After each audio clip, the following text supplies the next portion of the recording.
Saviez-vous qu'en ce moment, une guerre secrète se déroule dans le sous-sol sombre de la Maison-Blanche qui pourrait surpasser les plus grands mystères que vous connaissez?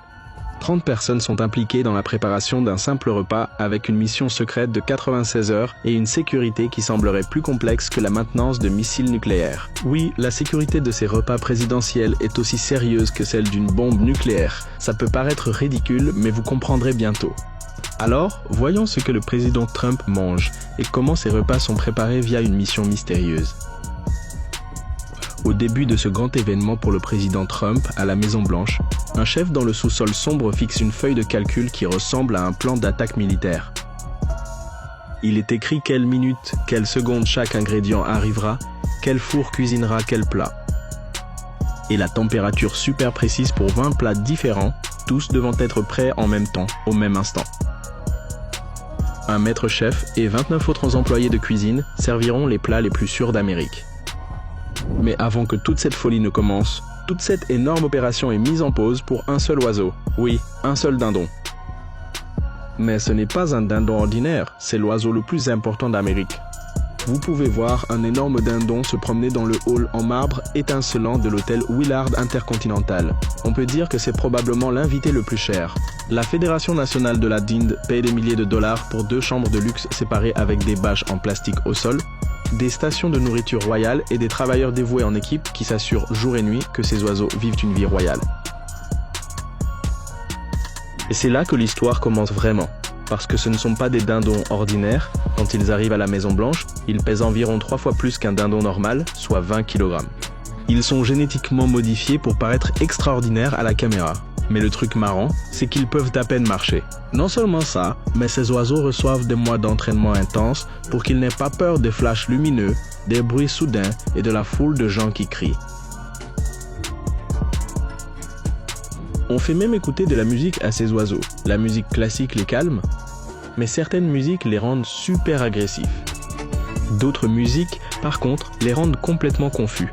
Mais le secret que personne ne révèle, c'est qu'un agent des services secrets est là et sa mission de la journée est d'examiner physiquement ce dindon au millimètre près.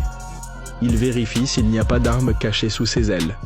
Il vérifie s'il n'y a pas d'objet tranchant sur ses pattes. Ce contrôle n'est pas seulement pour la sécurité, la vraie raison est bien plus embarrassante. Après que les oiseaux aient quitté l'hôtel, ils ne sont absolument pas nourris pendant 12 heures précises. Parce que si ce dindon défèque sur le président en plein direct, ce moment entrera dans l'histoire pour toujours. Donc, ce genre de risque n'est jamais pris. Mais quand le monde entier regarde cet oiseau célèbre avec admiration, la vraie guerre commence dans cette cuisine secrète de la Maison-Blanche. À 5 heures du mat', la cuisine se transforme en un labo high-tech et une salle de guerre militaire. Aucune cuisson n'a encore commencé. Seul le contrôle de sécurité a commencé.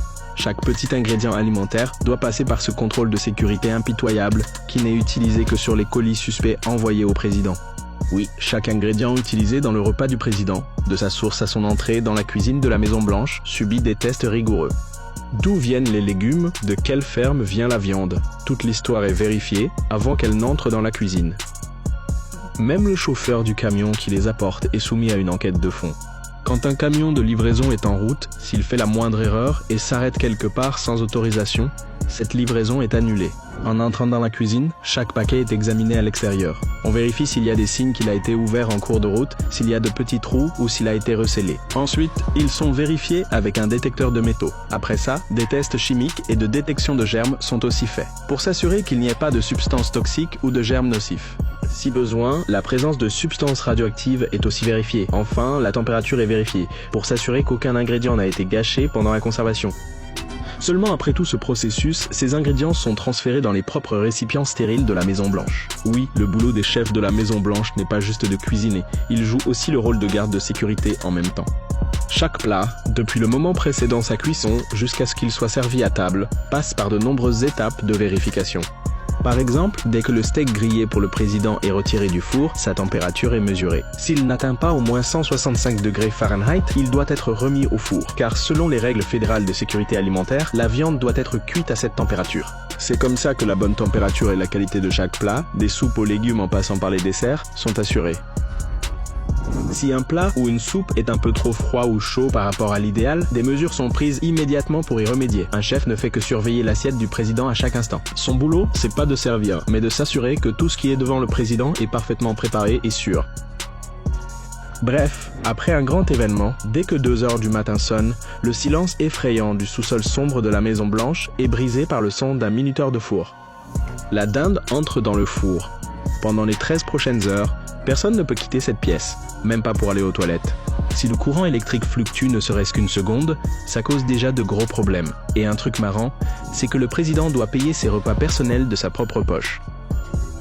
Oui, comme pour la famille Trump, la facture des repas personnels du président est tirée de son salaire annuel. Le chef de cabinet de la Maison-Blanche prépare une facture à la fin du mois en calculant tout. Combien d'œufs ont été utilisés, combien de livres de viande ou de légumes ont été consommés, tout est écrit sur la facture, pour que tout le compte soit clair, comme une facture de restaurant. C'est surprenant, n'est-ce pas? Même en étant au plus haut poste du pays, il doit payer lui-même le dîner de sa famille pour que l'argent des impôts du peuple ne soit pas gaspillé.